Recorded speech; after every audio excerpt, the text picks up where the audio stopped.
أشرقت نفسي بنور من فؤادي حينما رددت يا رب العباد وانتشت روحي وصار الدمع يجري يا إلهي خذ بقلبي للرشاد.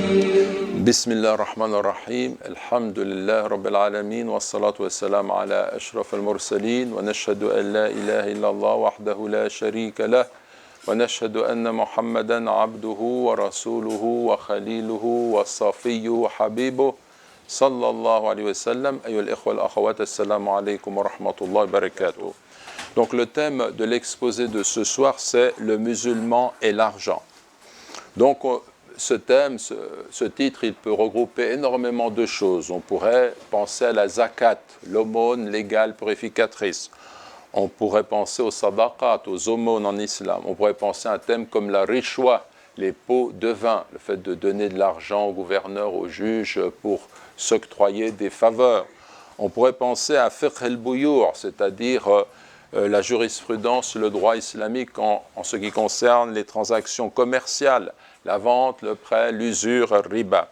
Mais on va aborder ce thème ce soir sous un autre rapport. Quel doit être notre rapport avec les biens terrestres selon les orientations de l'islam?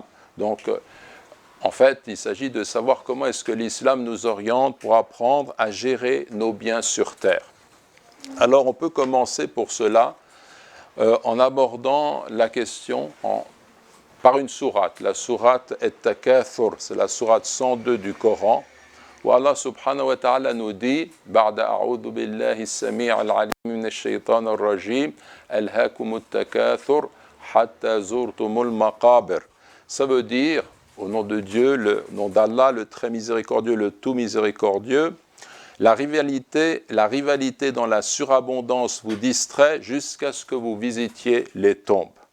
Donc cette notion de At-Takathur, ou le titre de la sourate qui est sourate At-Takathur, qu'on a traduit par la rivalité dans la surabondance.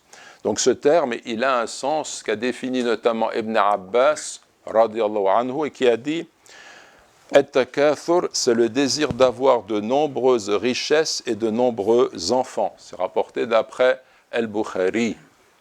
Il est possible, de prendre des chaises ici. Donc, c'est rapporté d'après Al-Bukhari jusqu'à ce que vous visitiez les tombes. Et là, il a rapporté dans le commentaire d'Ibn Kathir la chose suivante, à savoir que Maïmoun ibn Mahran dit qu'il était assis avec Omar ibn Abdel Aziz, et Omar ibn Abdel Aziz a lu ce passage, et ensuite il a dit au Maïmoun, je vois que les tombes ne sont qu'un lieu de visite, et il est absolument nécessaire que le visiteur revienne chez lui. Donc ce qui signifie que, en fait, lorsque Dieu nous dit selon l'expression coranique « Hatta zurtumul maqabir » jusqu'à ce que vous visitiez les tombes, ça veut dire qu'on va mourir, qu'on va bien entendu visiter ces tombes, mais le terme qui est choisi indique que quand on visite quelqu'un, ce n'est pas pour demeurer chez lui. Donc on va retourner ensuite chez nous, et donc cela signifie en clair qu'à travers cette seule expression coranique, on a l'idée que nous sommes sur terre, ou bien les tombes, ce sont en fait un lieu de visite et qu'on est amené à retourner chez nous. Sur terre, nous sommes en exil, et retourner chez nous, c'est retourner à Dieu, soit au paradis, soit en enfer. Un autre élément qu'on peut également retirer de ce passage, d'autres enseignements qu'on peut retirer de ce passage, c'est que cette sourate comprend une mise en garde contre le matérialisme et l'amour excessif de la richesse. Il y a les explications qu'a donné Mohammed Assad, c'est-à-dire Léopold Weiss, qui était un juif autrichien, journaliste qui s'est converti à l'islam et qui a pris le nom de Mohammed Assad. Et il dit ceci, cette sourate mécoise de la première période constitue l'un des passages du Coran qui est le plus influent et le plus prophétique. Il éclaire l'ambition incontrôlée de l'homme en général et plus particulièrement les tendances qui se sont mises à dominer toutes les sociétés humaines dans notre ère technologique. Donc ça, c'est dans sa traduction, son interprétation en anglais du Coran. Et donc, il nous montre que finalement, cette sourate, elle décrit bien la course effrénée qui est absurde en définitive, qui constitue le moteur de nos sociétés dites libérales. Et en fait, on peut rappeler, entre autres, que Mohammed Assad, c'est cet homme qui s'est converti à l'islam quand il a fait le commentaire de cette sourate. Enfin, quand il a lu cette sourate, c'était dans l'entre-deux-guerres, il n'était pas encore musulman, et puis il raconte qu'il avait lu la sourate et qu'il avait compris ceci, parce que plus loin, dans le même chapitre, dans la même sourate, il nous est dit « La tarawunna al-jahim » certes, vous verrez la fournaise, vous verrez l'enfer, « Thumma la tarawunnaha ayna al-yaqin » puis vous la verrez certes avec l'œil de la certitude. Donc il s'est dit, quand il a compris ce passage, c'est une interprétation, ce n'est pas celle qui est retenue généralement dans les commentateurs, chez les commentateurs, mais dans cette interprétation, il dit d'abord vous allez voir la fournaise, vous allez voir l'enfer, puis vous verrez l'enfer avec l'œil de la certitude.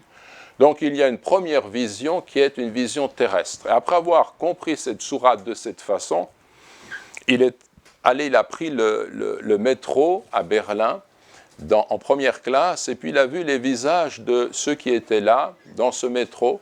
Il a vu que c'était des visages très sombres, tristes, alors que ce sont en principe des gens qui sont riches. Et il s'est dit, mais c'est cela en fait, l'enfer qui est décrit dans cette sourate. C'est l'une des raisons qui a fait qu'il s'est converti à l'islam. Il retrace la chose notamment dans son livre The Road to Mecca, le chemin de la Mecque, qui a été traduit notamment par Roger Dupasquier, qu'on peut trouver aux éditions Fayard en 1976-1976. Et donc dans ce livre que je vous recommande en particulier, on voit quel a été le cheminement de cet homme qui finalement est entré dans l'islam. Alors je m'arrête là un instant pour mettre les choses au point parce qu'il y a des gens debout. Donc on va revenir, alors il y a deux chaises ici qu'on va laisser pour les dames qui viendraient éventuellement, et ici un tapis, il faut le dérouler, et les musulmans et shabab sont priés de venir s'asseoir. Venez. Alors donc, je reprends ici, pour ceux qui viennent d'arriver, pour dire que la première chose qu'on a vue, c'est on a survolé quelques éléments de Surat al-Takathur, la sourate 102, qui parle justement de cette rivalité dans la surabondance qui distrait l'être humain de ce qui est essentiel. On retire également de cette sourate le fait que le rappel de la mort, qui est inéluctable, est là pour réveiller notre conscience. Donc pourquoi est-ce qu'il est question des tombes ici? C'est pour nous réveiller, pour savoir que finalement tout ce que nous possédons, c'est très peu de choses, le temps passe très vite, on va revenir à Dieu et on aura des comptes à rendre. Le messager de Dieu, Muhammad sallallahu alayhi wa sallam, a dit « 3 choses suivent le mort vers sa tombe, 2 reviennent et une seule reste avec lui, le suivent ses biens, les siens et ses actions, reviennent les siens et ses biens et restent ses actions », rapporté par El-Bukhari. Donc cela signifie qu'il reste les actions de l'être humain. C'est ça qui est le plus important. Les biens ne viendront pas avec nous, ne nous suivront pas après la mort. Et puis, le messager de Dieu a dit également, il a cité ce passage coranique, la rivalité dans la surabondance vous distrait, al-hakumut takathur, et il ajouta, sallallahu alayhi wa sallam, l'enfant d'Adam dit mon bien, et n'as-tu d'autre bien que ce dont tu as fait l'aumône et qui ne t'appartient plus, que ce que tu as mangé et fait disparaître ainsi, ou ceux dont tu t'es vêtu et que tu as usé. Donc les biens dont tu parles, auxquels tu es très attaché finalement, ce sont des choses qui sont destinées à passer d'une façon ou d'une autre et qui n'ont une valeur que relative.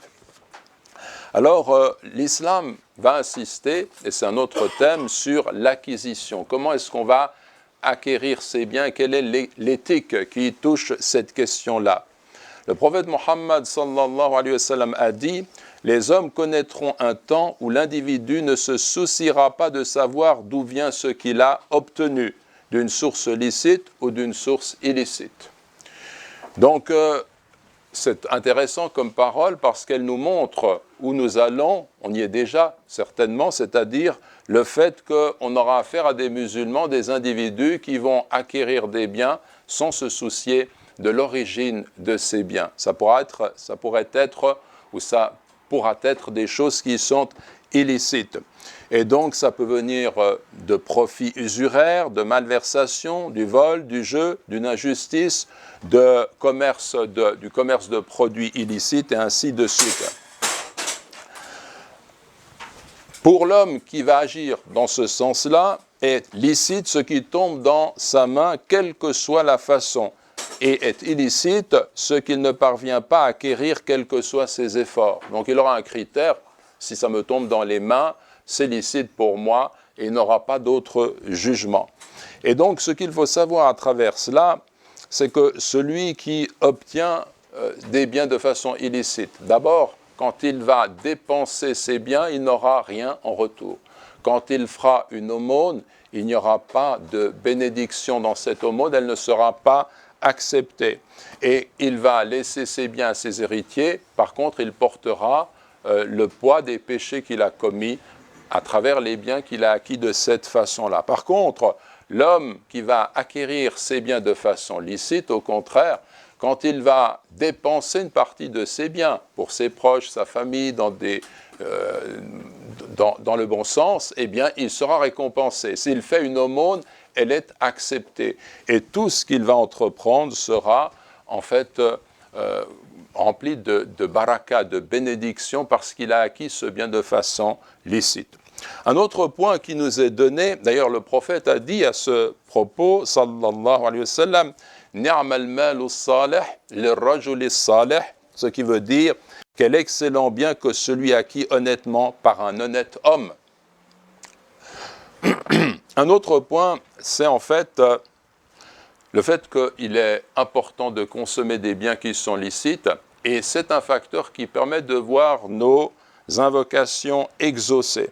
Saad ibn Abi Waqqas, radiyallahu anhu, était un grand compagnon qui, en fait, est connu par le fait qu'il est arrivé à un degré de piété tel que lorsqu'il invoquait Allah, Allah répondait à ses invocations.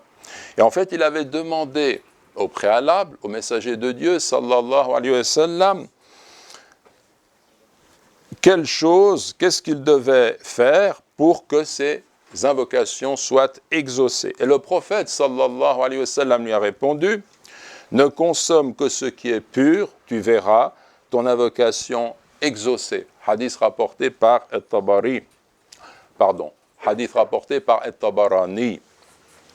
Et donc, le prophète également, pour nous rendre attentifs au fait que les biens, le fait de consommer des biens licites, c'est quelque chose d'essentiel, eh bien, il nous a donné l'exemple d'un homme, d'un voyageur, Rajul, Vakara Rajula, Yutilu Safar, un homme qui a fait un long voyage, Ash'atha Akhbar, qui a les cheveux qui est échevelés, Akhbar, poussiéreux, Yamuddu Yadayh ila Sama, qui tend ses mains vers le ciel, Ya Rabbu Ya Rabb, ou bien Ya Rabbi Ya Rabb, ô mon Seigneur, ô mon Seigneur, ô Seigneur, ô Seigneur, Wa mat'amuhu haram, et sa nourriture est illicite. Wa mashrabuhu haram, et sa boisson est illicite. Wa malbasuhu haram, et ce qu'il porte est illicite, son vêtement. Wa ghudhiya bil haram, et il se nourrit de ce qui est illicite. Fa anna yustajabu lah, rapporté par Muslim, comment serait-il exaucé? Donc on voit aussi que par rapport à cette question des biens acquis, il est nécessaire de vérifier, de se poser la question, ces biens que j'ai, est-ce qu'ils relèvent de ce qui est halal ou de ce qui est haram? D'ailleurs, il y a une logique qui est celle des croyants. Pour ceux qui sont debout derrière, vous pouvez venir, il y a un tapis ici qu'on a aménagé pour vous, pour les hommes, pour nos frères musulmans, je devrais dire nos musulmans frères, parce que là il y a l'expression « Tfaddalou », asseyez-vous. Donc, quand on est croyant et quand on regarde au-delà de cette vie terrestre, on a une logique qui est la nôtre, et cette logique, elle fait qu'on a des valeurs qui sont différentes de celui qui est purement matérialiste. Par exemple, les biens comprennent une baraka. Et en fait, je vais vous donner un exemple de quelqu'un qui aurait 20 francs ou 20 euros et qui veut avec cela acheter une chemise. Et il se promène et il voit quelqu'un en chemin qui lui dit « J'ai besoin d'argent pour me nourrir, c'est impératif, j'ai besoin de ton aide. » Il va lui donner la moitié de son bien et garder l'autre moitié. Il va se rendre au magasin pour acheter sa chemise et il va acheter cette chemise et en fait, il va en bénéficier. Ce qui va se produire, parce qu'il a fait ce geste, c'est vrai qu'il disposait d'un bien qui était moins considérable, mais dès qu'il entre dans ce magasin, dès qu'il fait son choix, Allah va mettre la baraka dans ce qu'il fait. Et la chemise qu'il va acheter, eh bien ce sera une chemise qui comprendra une bénédiction. Elle pourra durer 1 année, 2 années, des années. Ce sera une bonne chemise pour lui. Par contre, voilà un autre homme qui passe, non, j'ai besoin d'acheter quelque chose qui a du prix, il ne donne rien à celui qui quémande. Il garde les 20 euros. Il va acheter cette chemise et qu'est-ce qui se produit? Il va faire un choix, mais le choix qu'il va faire fera qu'il tombera sur un vêtement qui va s'user très rapidement, dans lequel il n'y aura pas de baraka. Donc la valeur, elle n'est pas dans ce que l'être humain se figure lui-même, ce qu'il se représente. La valeur des choses, elle est dans ce que Dieu décide lorsque l'être humain se comporte dignement et alors qu'il donne, il reçoit, ici même, dans cette vie. Donc cela signifie que dans la société musulmane qu'on veut, vers laquelle on tend, il y a l'idée de ce partage. Et quand on partage, tout fleurit. Tout comprend cette baraka. Les choses sont rendues faciles. Les biens prolifèrent pour tous. Par contre, lorsqu'on est dans une société où chacun se replie sur lui-même et vit pour lui-même et n'aide pas autrui, qu'est-ce qui se produit? Eh bien, on est dans la précarité, dans la difficulté, dans la jungle. On prend à l'autre plutôt que de donner à l'autre. Ça, si vous voulez vous en rendre compte, lisez la dernière partie de Surat al-Baqarah, qui parle à la fois des aumônes et à la fois de riba, et qui nous montre 2 modèles de société. Une société qui est fondée sur l'entraide, le partage et les aumônes, et une société qui, au contraire, est fondée, se fonde dans ses opérations commerciales sur riba, sur le prêt à intérêt. On va exploiter la pauvreté, les besoins de l'autre. Ce sont 2 mondes qui sont complètement différents. Et la valeur réelle d'une chose est la valeur que Dieu lui donne. Donc on peut résumer ce que je viens de dire, que la valeur réelle d'une chose, ce n'est pas les 10 ou 20 euros, c'est la valeur que Dieu va donner à la chose. Et donc dans nos vies, c'est ainsi. On a donné l'exemple d'une chemise, mais dans tout ce que nous pouvons entreprendre, à partir du moment où nous sommes dans une perspective de partage avec les autres, on reçoit beaucoup plus que ce qu'on reçoit quand on conserve pour soi son bien, sans vouloir partager. Vous avez également un autre élément qui nous montre quelle est l'importance de l'acquisition des biens. Mon frère, au lieu de rester debout, tu peux venir, il y a de la place ici, il y a des tapis, donc c'est fait pour que tu puisses t'asseoir.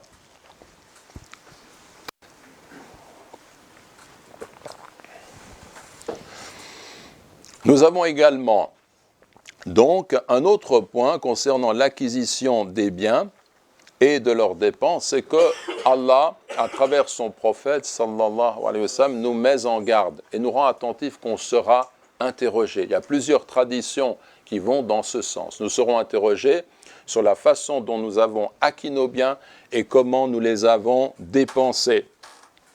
Et le prophète Mohammed, sallallahu alayhi wa sallam, parce qu'il savait qu'il y a dans le fait de posséder beaucoup un danger. Il faisait une invocation pour ses proches, et cette invocation, c'était la suivante: ô grand Dieu, ô grand Allah, accorde à la famille de Mohammed la nourriture qui leur est nécessaire, juste ce dont ils ont besoin. Ça, c'est la meilleure des situations qui fait que l'être humain ne va pas verser justement dans les excès parce qu'il possède, parce qu'il a, et il va finalement être débordé par les biens qu'il possède. Cela va le pousser à aller dans un sens qui est mauvais. Le messager de Dieu a dit aussi une parole, sallallahu alayhi wa sallam, en vérité, donc qui nous montre le danger qu'il y a dans la richesse. En vérité, ceux qui ont beaucoup sont ceux qui auront peu au jour de la résurrection, sauf celui à qui Dieu a octroyé un bien et qui en a fait l'aumône en donnant à sa droite et à sa gauche, devant lui et derrière lui, et qu'il a utilisé pour faire le bien. Donc toutes les personnes riches seront en difficulté au jour du jugement dernier. Ils auront des comptes à rendre sur leur richesse, sauf celui qui a donné encore, de toutes les façons possibles, qui a usé de son bien quand il y avait un surplus dans les voies du bien. Et il y a une version du hadith qui nous dit que le prophète, sallallahu alayhi wa sallam, a ajouté « et ils sont peu nombreux ». Les riches qui vont agir dans ce sens-là, dans le sens du bien, sont peu nombreux. Donc, il s'agit pour nous de considérer que ces biens, il faut les utiliser à bon escient sur terre. Il faut aller dans le sens d'un investissement. Et vous connaissez le fait que notre prophète, sallallahu alayhi wa sallam, avait dit que lorsque l'homme meurt, il ne reste, au niveau de ses actions, qu'un enfant qui invoque Dieu pour lui, un savoir qui est utile. Le savoir qui est utile, ça peut être un savoir qu'il a transmis et dont les gens profitent. Sous la forme d'un savoir qui est resté, d'un livre qui est resté, quelque chose dans ce qu'il a transmis au niveau de la connaissance qui est utile, ou bien une aumône courante.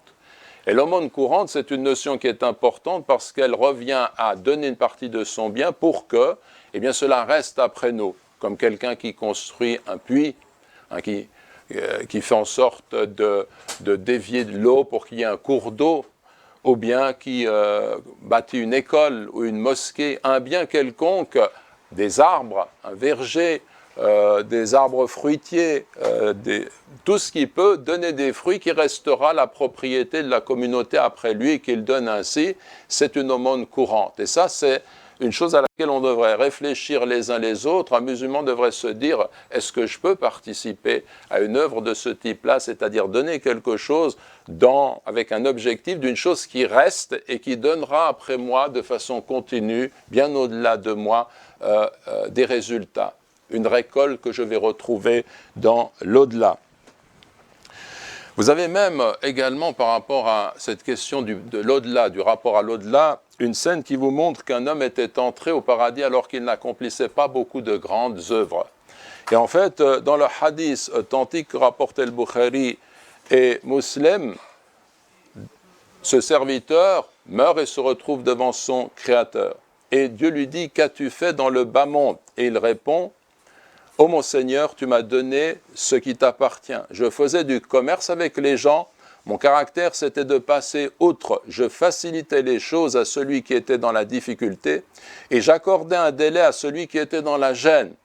Dieu dit alors, je suis plus en droit que toi d'agir de la sorte, passer outre en ce qui concerne les fautes de mon serviteur, et Dieu lui a accordé le paradis. Donc cet homme, il aidait ceux qui étaient dans la gêne et il faisait des prêts. Et quand arrivait l'échéance où il fallait rendre cette dette était venue, eh bien quand la personne ne pouvait pas, il fermait les yeux, il passait outre et il laissait un délai, ou bien également il faisait en sorte d'annuler la dette. Et pour ce comportement, alors que ce n'était pas un grand dévot, ce n'était pas quelqu'un qui faisait particulièrement de bonnes actions, mais Dieu aime la générosité. Dieu aime voir chez son adorateur une forme de générosité qui fait écho à sa générosité à lui. Allah est généreux, c'est l'un de ses attributs. Il pardonne, il est indulgent, il nous accorde constamment un délai. Quand on fait une faute, on peut revenir à lui. Il nous offre toujours une possibilité de nous orienter vers lui, subhanahu wa ta'ala, de revenir des erreurs qu'on a pu commettre. Et donc, par rapport à cet homme, il lui a ouvert pour cette raison les portes du paradis parce qu'il se comportait de la sorte avec les pauvres. Ceci étant, il y a un autre point qui est évoqué dans la tradition islamique par rapport à l'argent, c'est que nous sommes là en face d'une tentation. L'islam parle de la tentation de l'argent et des biens terrestres. Le Coran nous dit « Wa innahu li hubbil khayri la shadid » Parlant de l'homme, il nous dit très très clairement « Et l'homme aime, il manifeste certes pour les biens, un ardent amour. L'homme, par nature, aime les biens de façon ardente, de façon très très forte. Vous avez un autre passage qui vous dit « وَتُحِبُّونَ الْمَالَ حُبًّا جَمًّا » et vous aimez les richesses d'un amour absolu. Donc quand Dieu nous parle, qu'est-ce qu'il décrit? Il décrit l'être humain. On est comme ça. L'homme aime les biens. Vous avez même un autre passage dans le Coran qui vous dit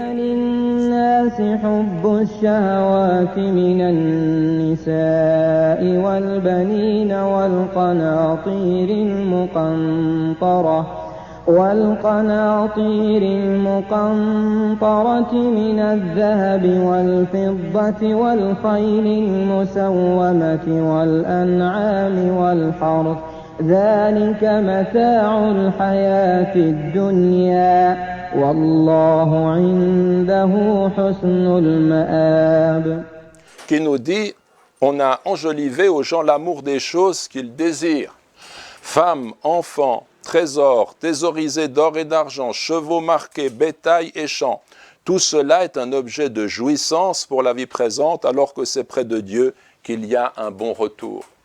Donc Zouyina comprend l'idée que les choses nous ont été rendues séduisantes et que l'homme est tenté par ce biais-là, au niveau de l'amour qu'il a pour les femmes, les enfants, les trésors, l'argent, l'or, et ainsi de suite, comme cela est décrit, énuméré dans ce verset. Et donc, ce qu'il faut observer toutefois, c'est que dans les passages que je vous ai donnés, il y a un mot qui revient, en tout cas dans l'un des passages, et dans d'autres passages du Coran, c'est que Dieu appelle les biens « el-khayr ». وَإِنَّهُ لِحُبِّ الْخَيْرِ لَشَدِيدٌ. Et il manifeste certes pour les biens un ardent amour. Le fait que Allah appelle les biens khayr, ça veut dire qu'on peut tirer de là un enseignement, à savoir que les biens en soi, ce n'est pas quelque chose de mauvais. La possession de l'or, de l'argent, le fait de s'enrichir même en soi, ce n'est pas quelque chose de mauvais, c'est même un bien. Parce que quelqu'un qui a des ressources peut en profiter pour faire des aumônes. Il peut en profiter pour faire énormément de choses positives. Donc le bien est un bien à l'origine. Ça devient quelque chose de nuisible lorsque l'homme est tenté à tel point qu'il oublie que ce bien qui lui est donné, c'est un moyen que Dieu lui a donné, mais ce n'est pas une fin en soi. C'est un moyen pour se rapprocher davantage de Dieu et de l'au-delà, non pas pour demeurer sur terre et pour y construire des empires imaginaires. Ce n'est pas cela le but de la vie. Donc les biens restent des biens quand l'homme ne perd pas de vue la finalité pour laquelle il a été créé et utilise ces biens à bon escient. Donc ça, c'est un point qui est important. Et c'est pour ça qu'on est encouragé à travailler, on est encouragé à vivre de nos mains dans l'éthique musulmane, comme vous le savez. Vous avez également un autre point qui est évoqué dans notre tradition, c'est le fait que Dieu n'aime pas l'attitude de celui qui devient orgueilleux, qui est orgueilleux, parce que finalement il est riche et son orgueil se fonde sur sa richesse, il exulte. Et encore un exemple nous est donné dans le Coran, dans Surat al-Qasas, le récit, c'est la Sourate 28, celui de Corée. Qarun, Corée, qui faisait partie du peuple de Moïse et qui en fait avait des richesses innombrables, à tel point, nous dit le Coran, qu'il fallait un groupe d'hommes pour porter les clés de ses trésors. Donc il était extrêmement riche. Et son peuple lui avait dit « La tafrah, inna Allah la yuhibbul farihin » N'exulte pas dans la joie dans laquelle tu es. Dieu n'aime pas ceux qui sont dans la joie, dans le sens d'exulter, parce qu'il était heureux du fait qu'il possédait ses biens. Et il répondit « Qala innama utituhu ala ilmin indi » c'est-à-dire, cela m'a été donné grâce au savoir qui est le mien. C'est par mon savoir, ma connaissance, ce que j'ai fait, que j'ai obtenu cette richesse. Et qu'est-il arrivé avec Corée?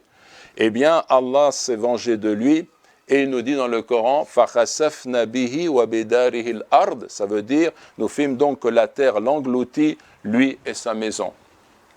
Observez que le châtiment ici de Corée est à la mesure du péché qui est le sien. Quand on est dans l'orgueil, c'est-à-dire que on essaye d'atteindre des hauteurs qui ne sont pas celles de l'être humain. Et c'est pourquoi Dieu va entraîner sa perte, il va être englouti dans la terre.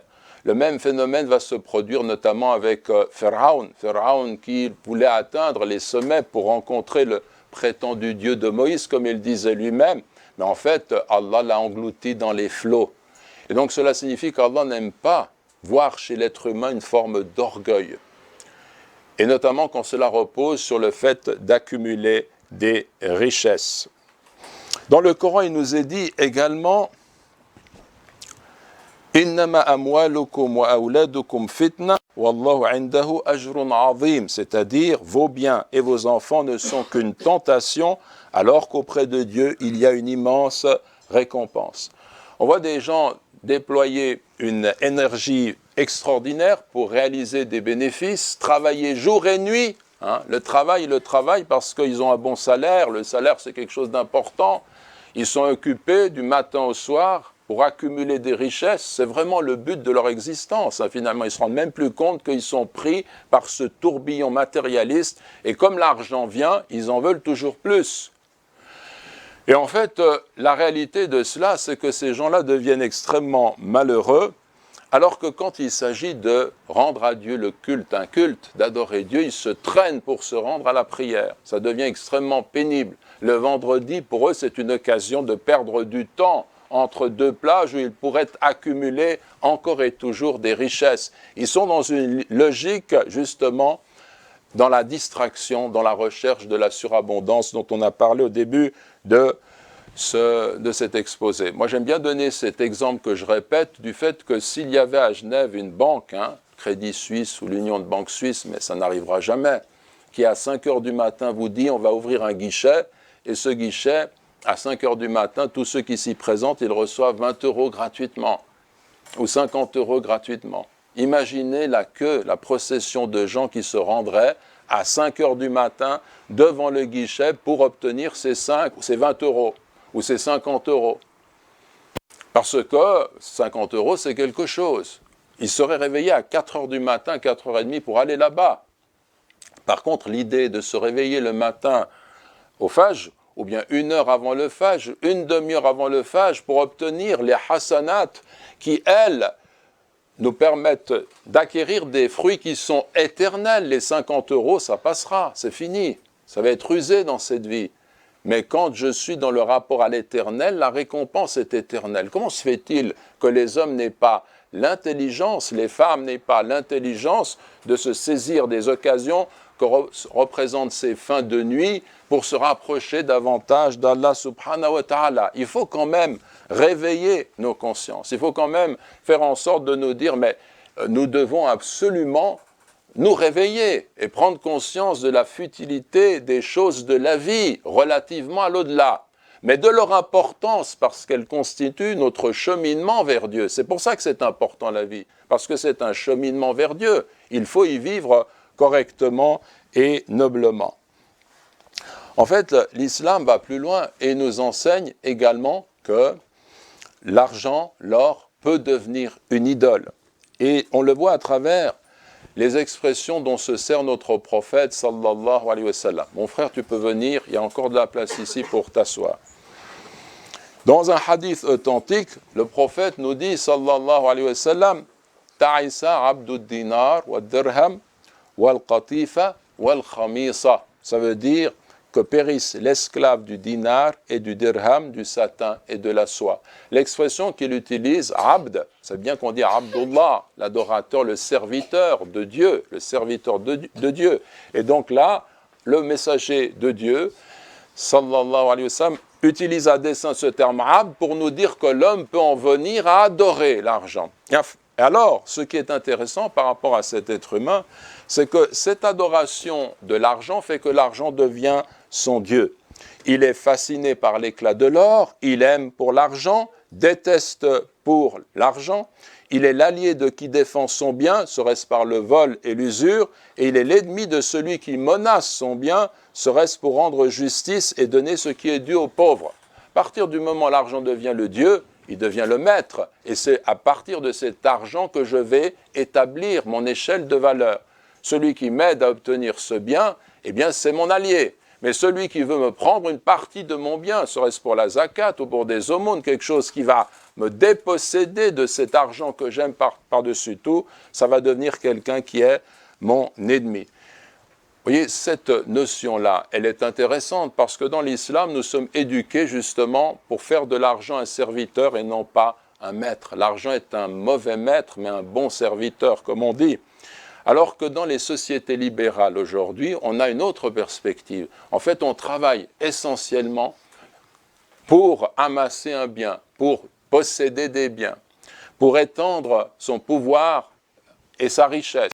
C'est comme cela que fonctionnent aujourd'hui les sociétés modernes.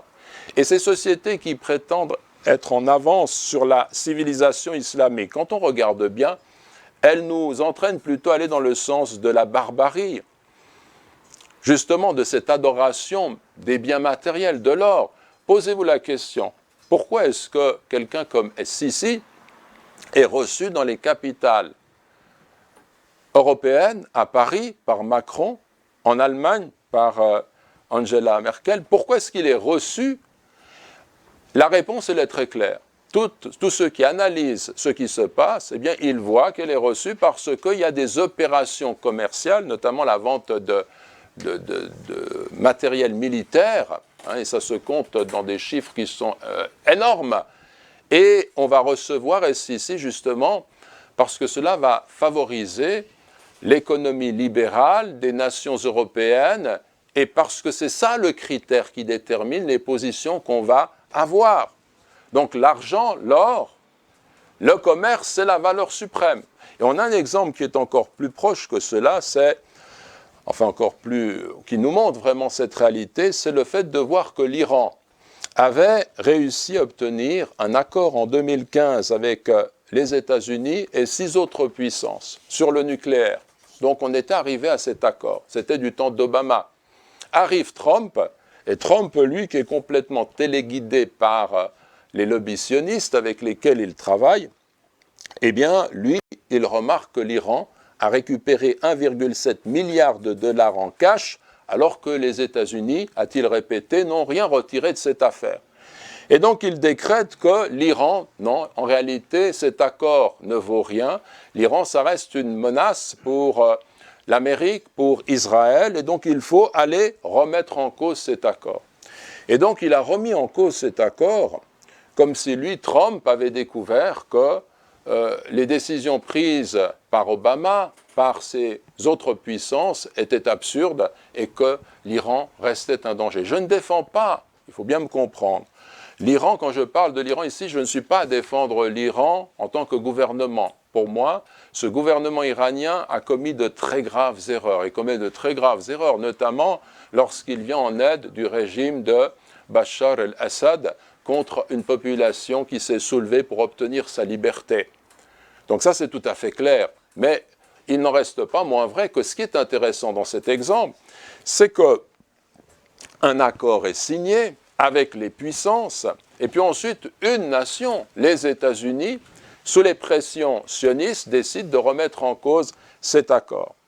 Et donc, lors de l'Assemblée du 25 septembre 2018 de l'ONU, il se passe une chose intéressante, c'est que Trump vient pour dire qu'il faut absolument aller remettre en cause tout cela parce que l'Iran constitue un danger et parce que nous devons sauver le peuple iranien de la tyrannie de son propre gouvernement, dit-il. C'est intéressant parce qu'en réalité, les mesures prises par Trump vont toucher le peuple iranien. Téhéran est devenu un paria dans le monde des affaires. Les PME, les multinationales, s'ils vont contre la décision américaine, vont devoir travailler avec les euros, vont être ainsi repérés et donc vont subir un blocage au niveau du travail qui serait fait avec les dollars, nous disent ceux qui analysent cette situation. Le résultat de tout cela, c'est que bien entendu, pour les autres nations qui ont reçu Hassan Rouhani, ils l'ont reçu, même ici en Suisse, et ils ont essayé de lui montrer, de faire bonne figure en disant oui, on continue, etc. Mais la réalité, c'est qu'au niveau économique, le marché des États-Unis représente quelque chose de beaucoup trop important par rapport au marché iranien pour que l'économie se soumette aux politiques. C'est le contraire qui se passe. Ça veut dire que maintenant, l'Iran va être soumis justement à cette répression au niveau économique de façon terrible. Et pourquoi ?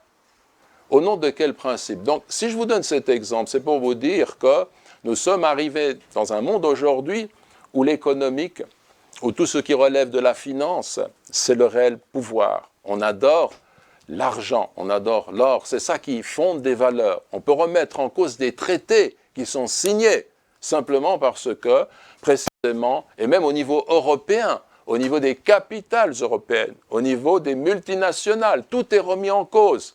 Et l'Iran qui commençait à se redresser, dont le peuple commençait à respirer, eh bien, va de nouveau plonger dans des difficultés à ce niveau-là. Tout un peuple qui est livré justement à cette bête immonde, parce qu'il faut l'appeler comme ça, à mon avis, c'est une bête immonde. Lorsque l'or dirige les consciences, ça veut dire qu'il ne reste plus rien.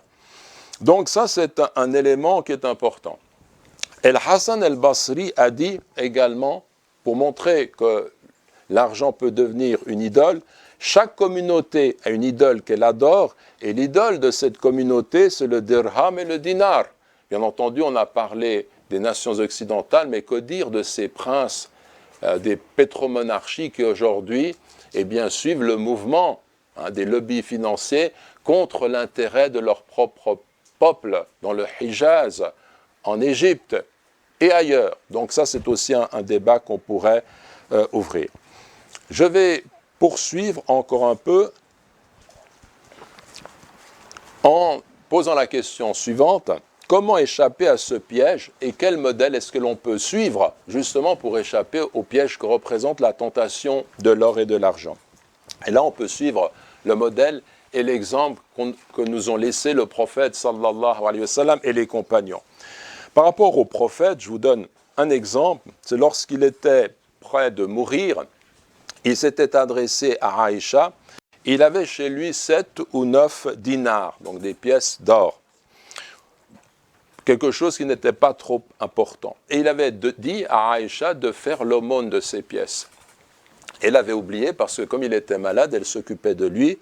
Et il lui a demandé « Qu'as-tu fait avec ces pièces ?» Elle lui a expliqué qu'elle avait été occupée. Donc il lui a dit « Ramène-moi les pièces ». Il a pris les pièces dans la paume de sa main. Et il a dit en substance, quelle pensée pourrait avoir Mohammed s'il rencontrait Dieu avec ceci en sa possession? Fais-en aumône, il faut s'en débarrasser. Je ne veux pas rencontrer Dieu en ayant ça chez moi. Donc il veut se débarrasser de cet argent. Donc ça, c'est en fait la mesure prophétique de la question. Donc c'est vraiment le plus haut degré du fait de se servir des biens en vue de l'au-delà. On donne tout, on ne veut rien. Mais les compagnons du prophète, sallallahu alayhi wa sallam, wa radiyallahu anhum, avaient aussi des attitudes extraordinaires. Par exemple, Salman el-Farisi, radiyallahu anhu, quand il était atteint de la maladie qui devait l'emporter, se mit à pleurer. Et il pensait, quand on lui demandait pourquoi il pleurait, il pensait avoir dépassé les limites qu'avait fixées le messager de Dieu. Et il a rappelé que le prophète, sallallahu alayhi wa sallam, avait dit « Il suffit à l'un d'entre vous de posséder l'équivalent des provisions du voyage », rapporté par Ibn Majah. Il suffit à l'un d'entre vous de posséder l'équivalent de quelqu'un, provisions de voyage. Donc quand on va faire un voyage, on met quelques provisions pour quelques jours, et puis on s'en va, ce n'est pas quelque chose d'énorme. Donc vous, mes compagnons, cela vous suffit. Et lui, comme il avait peur, eh bien, il pleurait pour cette raison-là. Et on a vu qu'il a laissé une 20aine de dirhams, quantité minime, à sa mort. Vous avez bien entendu l'exemple de Abu Bakr as-Siddiq, radiyallahu anhu, sur lequel on reviendra lors d'une prochaine conférence, Inch'Allah, qui lui a complètement, avec ses biens, aidé le messager de Dieu d'une façon très conséquente, et qui également achetait des esclaves, les libérait, et ainsi de suite. Vous avez Othman ibn Affan, qui avait contribué, radiyallahu anhu, à acheter, à financer une armée au complet. Et le messager de Dieu avait dit à ce propos, Rien de ce que Othman pourra faire après ce jour ne saurait lui nuire. C'est fini. Même si Othman faisait une erreur, quelle que soit son erreur, étant donné ce qu'il a fait en préparant cette armée, en donnant ce qu'il faut pour monter cette armée, c'est fini. Il a atteint un degré qui lui donne accès au paradis. Vous avez également le fait que ce même Othman avait acheté un puits, le puits de Roma, et il le mit librement à la disposition des gens. Et du temps du califat de Abu Bakr, radiallahu anhu, il y avait une pénurie de sécheresse assez grave. Et Othman avait une caravane qui revenait avec 1000 chameaux portant du blé, de l'huile, du raisin sec. Et les gens avaient faim. Alors les commerçants sont allés vers Othman ibn Affan et puis lui ont dit de façon très claire, on va t'acheter ça. Et ils lui ont proposé un prix qui était plusieurs fois supérieur à l'achat. Donc il aurait fait un bénéfice gigantesque. Et il leur a expliqué qu'il y a quelqu'un d'autre qui a proposé un bénéfice beaucoup plus important, Dieu. Et donc il a fait l'aumône de tous ses biens, de tout ce qu'il possédait, de toute cette caravane, je veux dire, à la population musulmane qui était dans le besoin. Un autre exemple, c'est celui de Sohaib. Sohaib al-Rumi, c'était un homme qui s'était rendu à la Mecque, qui s'était converti à l'islam, et puis qui avait fait du commerce à la Mecque, qui s'était enrichi. Et puis quand est venu le temps de la hijra, il est parti, les polythéistes l'ont poursuivi pour se saisir de lui, et ils allaient combattre, il serait tué, il allait se défendre, et il leur a proposé un marché. Vous me laissez en vie, rejoindre le messager de Dieu, sallallahu alayhi wa sallam, moi je vous indique où sont mes biens, vous prenez tous mes biens, tout ce que je possède, je vous le laisse. Ils étaient d'accord, il est parti, et puis ils ont pris tout ce qu'il avait possédé, sa vie durant, tout son commerce, tous ses biens, alors qu'il s'était enrichi. Et quand le messager de Dieu, sallallahu alayhi wa sallam, l'a rencontré, il lui a dit « Rabih al-Bay' Aba Yahya ». Ça veut dire « Oh Abu Yahya, tu as réalisé un profit considérable dans ce marché », rapporté par Al-Hakim.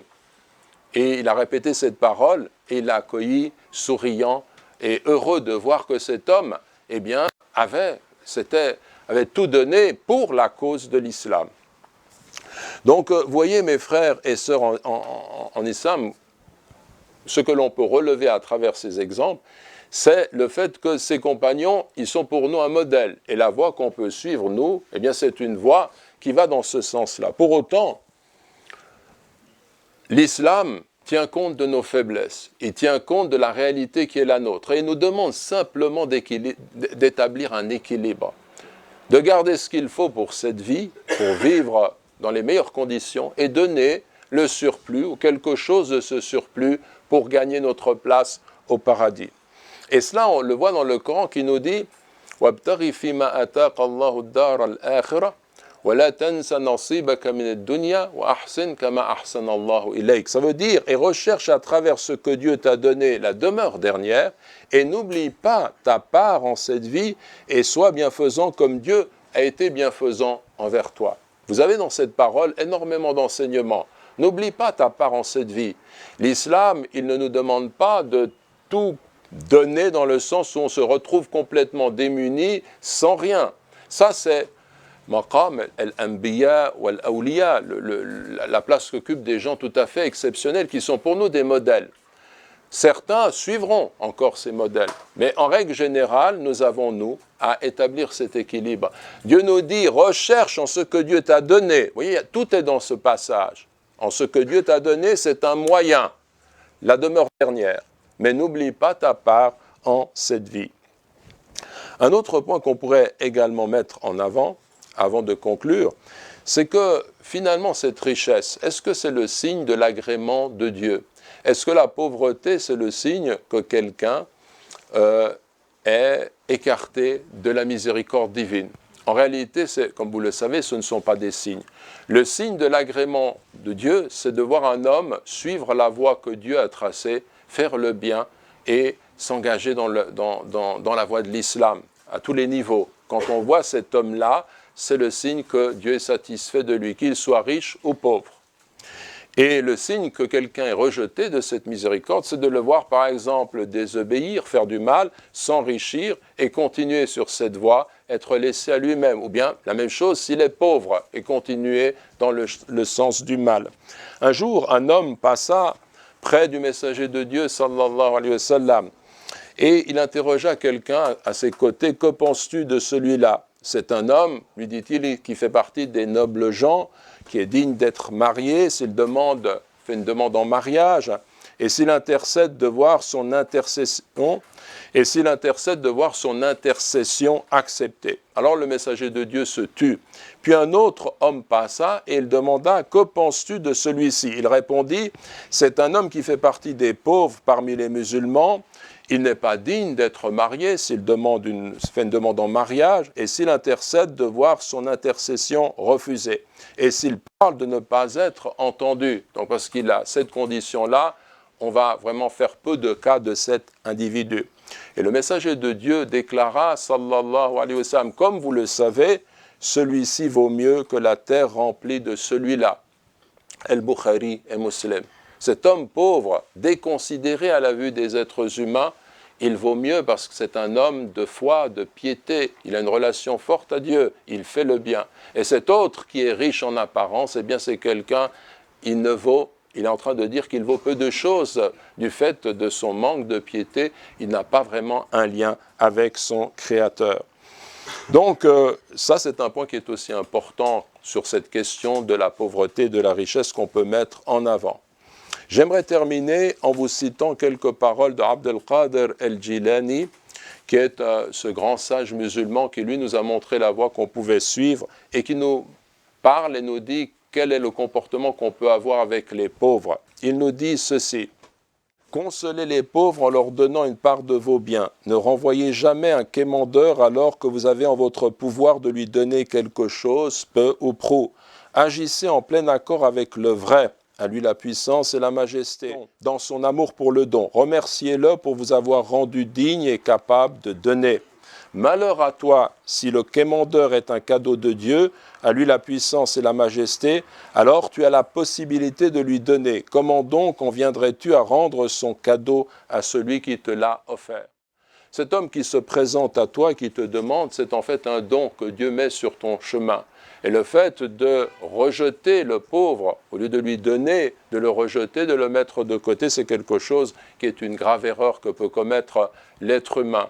Donc il ne faut en aucun cas, Abd al-Qadir al-Jilani le dit très très souvent, en aucun cas ne rejetez pas le pauvre, ne le mettez pas de côté. S'il vient à vous, c'est en fait Dieu qui vous l'envoie et en tant que tel, vous devez répondre à sa demande, vous devez essayer de lui trouver, enfin de l'aider d'une quelconque façon. Donc ça, c'est un élément que l'on peut également retenir. La logique des croyants, c'est que ce que je donne, c'est ce que je garde, je conserve pour l'au-delà. Et ce que je retiens, je monte de l'avarice, c'est ce que je perds en réalité, que je ne retrouverai pas, dont je ne vais pas retrouver les fruits dans l'au-delà. Il y a également une parole que nous donne Abd al-Qadir al-Jilani, que je vais encore vous lire pour conclure. Il nous dit ceci, « Vide ton cœur des préoccupations de ce bas monde, tu en seras extirpé bientôt. Ne cherche pas à y vivre pleinement, car cela ne te sera pas donné. » Le prophète, sallallahu alayhi wa sallam, a dit, « La vraie vie est la vie de l'au-delà. » Donc ce qui est important par rapport à cet enseignement, c'est que nous devons avoir le monde dans la main et non pas dans le cœur. Et qu'une des façons de se rapprocher d'Allah, subhanahu wa ta'ala, la clé de la voie spirituelle qui nous conduit à Allah, c'est le détachement. C'est-à-dire la disposition du cœur qui fait que l'être humain se détache des biens terrestres et commence avec lucidité à considérer que ces biens terrestres sont peu de choses.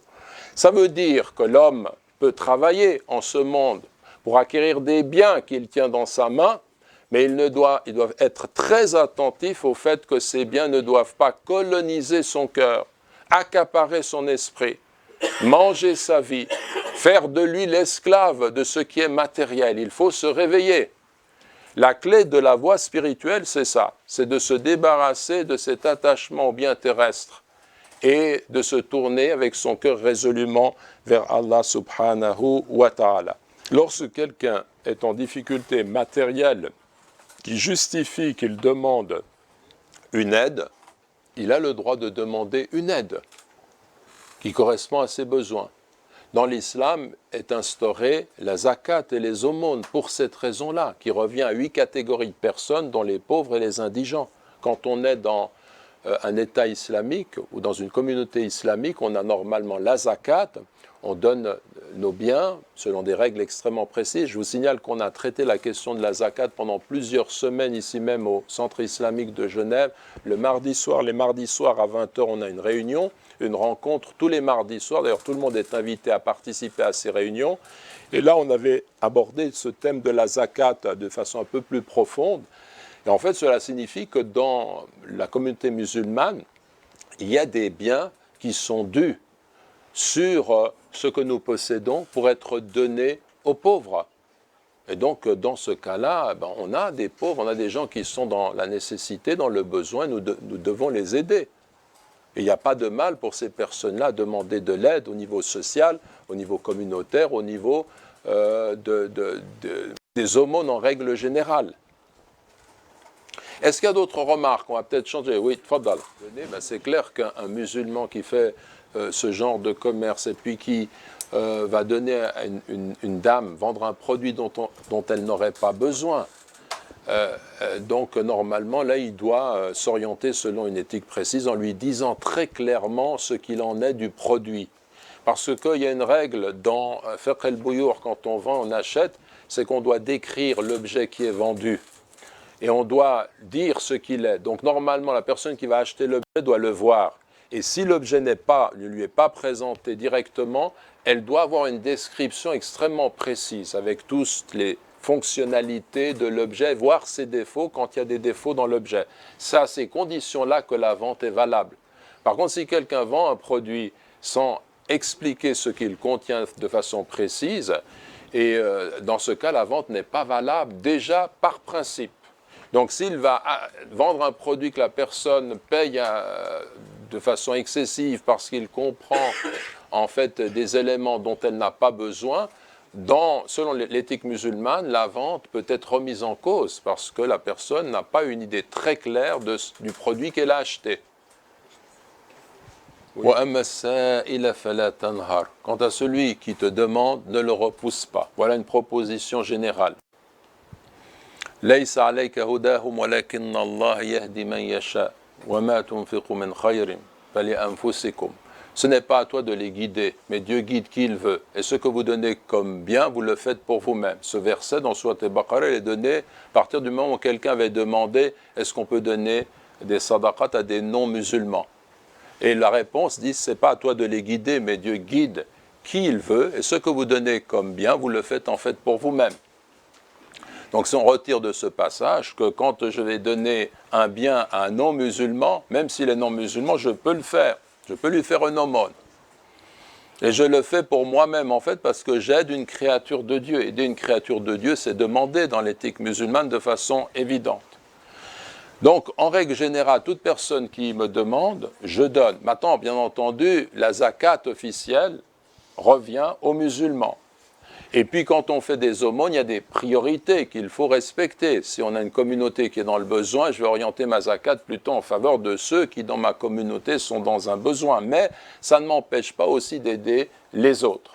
Maintenant, la question c'est en réalité qu'il y a des gens qui s'organisent pour nous demander des aumônes et qui en font un métier extrêmement bien organisé à tel point qu'on a retrouvé des réseaux où ils ont réuni des millions comme ça, parce qu'ils sont répartis en réseau et puis ils utilisent des personnes qui se présentent parfois sous des aspects miséreux alors qu'ils jouent un rôle et puis ou bien ils sont attelés à une fonction précise pour ramasser de l'argent.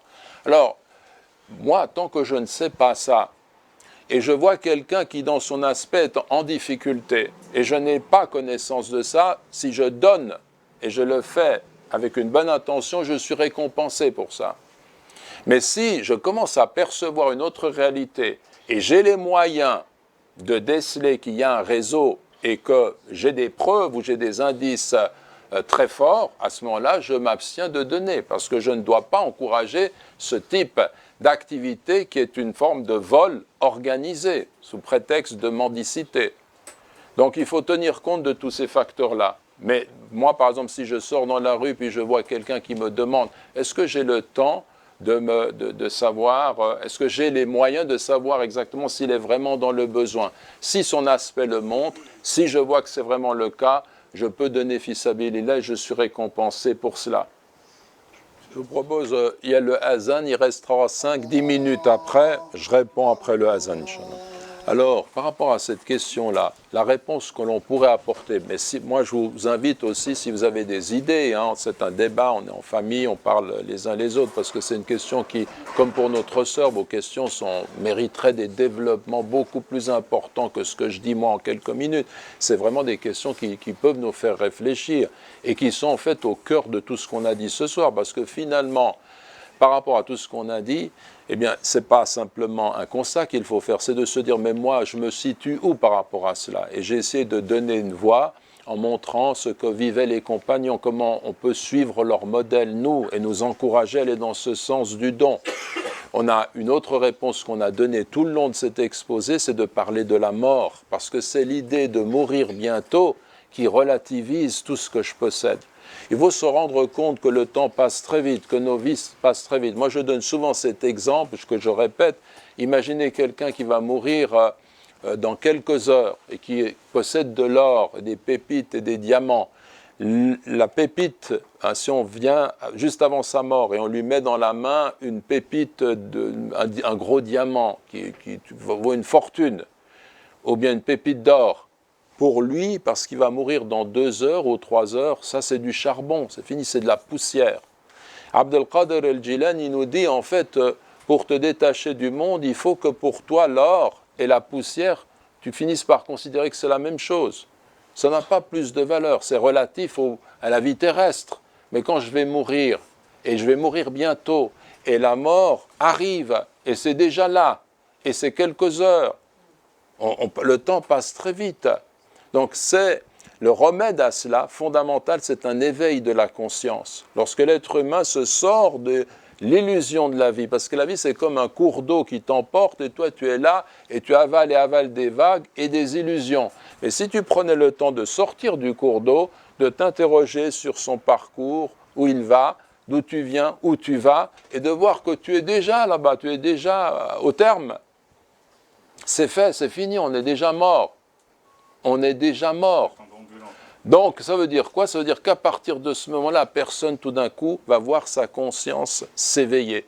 Et le début du chemin du détachement, c'est l'éveil de la conscience. Quand quelqu'un commence avec maturité à se rendre compte que cette vie passe, elle n'est rien en soi et que ça ne vaut pas la peine de bâtir un empire. Notre exemple qu'on peut donner, c'est quelqu'un qui est en transit.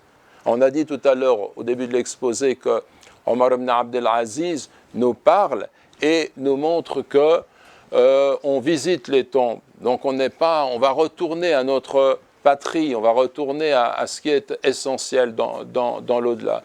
Donc on peut donner l'exemple de quelqu'un qui est en voyage, en transit dans une gare. Quand tu es dans une gare et dans quelques heures, le train, il faudra le prendre pour partir. Qu'est-ce que tu fais dans cette gare? Et tu sais où va te mener ce train. Donc tu vas faire le bien, tu ne vas pas commencer à bâtir des empires. La plupart des hommes sont dans la perspective de vivre comme s'ils devaient vivre éternellement. Donc le principal, c'est d'éveiller notre conscience. Si je veux aller dans ce sens du détachement, il faut que ma conscience soit de plus en plus éveillée. L'autre chose, c'est que, comme on l'a dit, nous restons des êtres humains attachés à notre partie terrestre, hein, à notre avidité, à quelque chose qui nous lie à la terre, et ça fait partie aussi d'une nature qui est importante, qui est essentielle, parce que sans cela, l'être humain ne pourrait pas vivre et bâtir et construire sur terre. Les biens ne sont pas un mal en soi. Donc, qu'est-ce que je dois faire? Mon cheminement, c'est d'abord d'appliquer ce qui est obligatoire. Qu'est-ce que Dieu m'a rendu obligatoire? Il m'a rendu obligatoire la zakat. Et puis, il m'a dit, donne la zakat et aussi fais as-sadaqat. Donne de tes biens. Et en fait, lorsque j'observe chez moi une avidité pour cette possession, qu'est-ce que je dois faire? Eh bien, je dois aller contre mon ego. Et toute la correction spirituelle de l'individu passe par une seule règle, c'est de contrer ton ego. L'ego de l'être humain, c'est notre pire ennemi. Celui qui va mériter le paradis, celui qui empêche l'ego de suivre sa passion. Donc cette voracité dont on a parlé tout à l'heure. Donc pour aller contre cet ego, il faut que j'accomplisse une forme de djihad et nafs, et ce djihad, c'est justement de me contraindre lorsque mon ego résiste. C'est une forme d'éducation. C'est au titre de l'individu et au titre de l'ensemble de la communauté, comment remédier à la problématique. C'est ça aussi. Peut-être vous avez... Tu sais, moi je vais te dire une chose. La communauté musulmane, entre toi et moi, c'est une communauté qui est extrêmement généreuse. Moi je le vois le vendredi quand on demande à la communauté...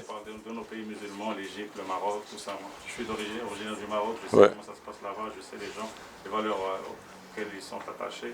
Malheureusement, c'est bien au titre d'un vidéo ce que vous dites, mais au niveau d'une communauté, au niveau d'un pays, au niveau de la communauté musulmane dans son ensemble, comment se détacher, comment participer à faire comprendre aux autres aussi. Écoute, moi je vais te dire, une des façons de procéder quand on veut une réforme par rapport à une situation qu'on observe, c'est de se dire, comment est-ce que je peux réformer les choses? Il y a une règle qui est très très simple. Je ne peux rien réformer si je ne commence pas par moi-même. Ensuite, quand je commence par moi-même, qu'est-ce que je dois faire? Je dois rechercher les frères, les sœurs qui ont le même souci de vivre selon les normes et les principes de l'islam. Et puis développer le groupe, développer des gens qui ont compris le sens des choses et qui s'engagent pour le bien de la communauté. C'est comme ça qu'il faut procéder. Wallahu a'la wa a'lam. Il reste encore 5 minutes, oui. Une question, est-ce qu'on peut faire une aumône pour quelqu'un décédé? Comme on fait un hajj pour quelqu'un décédé, ou une umrah, est-ce qu'on peut faire une aumône pour cette personne? Oui, oui. Tu peux faire une aumône et tu fais cette aumône et dans ton intention, tu demandes à Dieu de mettre les hasanats correspondants de cette aumône dans la balance de celui qui est décédé. Oui. Il faut un lien de descendance. Pardon? Dans le même sens, pour faire l'aumône pour ces deux fins, il faut que ce soit en fait, donc il faut un lien d'ascendance. Pas du tout, non, non. Ça peut être aussi, toi quand tu fais une aumône, bon, quand c'est pour un proche, bien entendu, c'est ce qui est le plus fréquent, le plus courant. Mais si toi maintenant tu fais une aumône, et puis tu demandes à Allah, tu dis, mon Dieu, dans tes invocations, mon Dieu, les hasanats qui me reviennent, je les donne à un tel. Personne ne peut t'empêcher de faire ça. Et Dieu décidera. Moi, je ne peux pas te dire ce que Dieu accepte ou n'accepte pas. Mais toi, tu peux agir comme cela pour répondre à ta question. Pour toute personne décédée. Est-ce qu'il y a une autre remarque? Oui? Une question. Est-ce qu'on doit se soucier en fait de ce qui est fait de cette aumône? Si par exemple, dans un cas particulier où un proche, un parent, nous demande régulièrement de l'aider financièrement, mais le problème c'est qu'on se rend compte que ce qu'on lui donne, il le lapide dans quelque chose de futile. Non, parce qu'en islam, on ne doit pas donner son bien à quelqu'un qui va s'en servir de façon sotte. Et donc qui va dilapider ce bien. Si tu sais que tu donnes cet argent à quelqu'un qui n'est pas capable de le gérer, tu ne dois pas le donner.